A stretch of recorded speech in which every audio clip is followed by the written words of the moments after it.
Have you ever heard the phrase or the notion that we overestimate what we can accomplish in a day and we underestimate what we can accomplish in a year?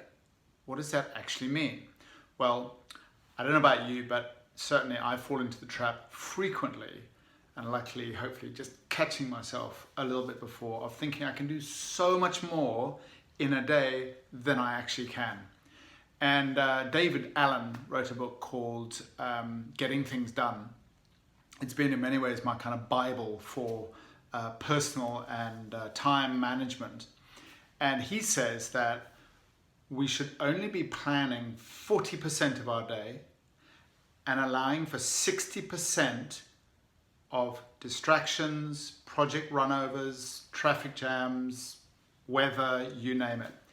And I don't know about you, but when I first heard that, I was like, no way, 40%. No, come on, it's got to be like, more than that. And I noticed my default setting is to try and plan about 90% of my day, and it just doesn't work.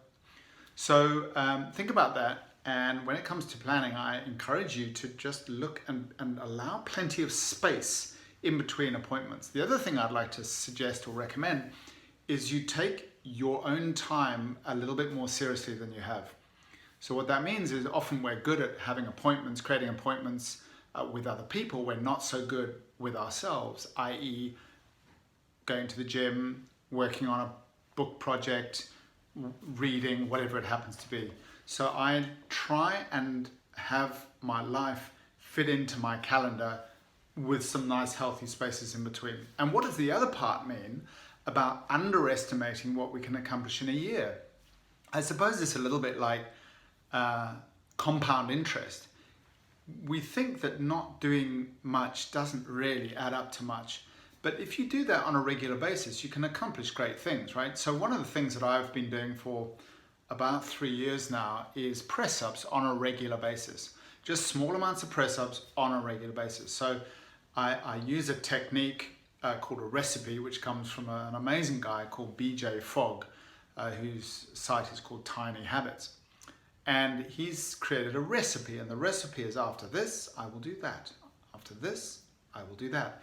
And it's almost like automation. It takes away too much thinking, because our thinking requires an enormous amount of energy and concentration. In fact, our brain and the CPR, or the use of the brain, takes about 35% of our energy. There's a lot of thinking going on. If we can take out as much thinking as possible, we can be freed up to focus on what really actually counts. So with the press-ups, my recipe is, after the kettle boils, I will do 5 press-ups, and that's it. Kettle boils, clunk, click, on a go, 5. And 5, I have about 4 or 5 brews a day. That comes to, whatever, 5 times 5, 20, 25 press-ups, and sometimes I'll do more. But I've noticed that my upper body strength has improved significantly over the years, just chipping away, chipping away, chipping away. So I hope that's useful. Remember, we tend to overestimate what we can accomplish in a day and underestimate what we can accomplish in a year. Have a great day.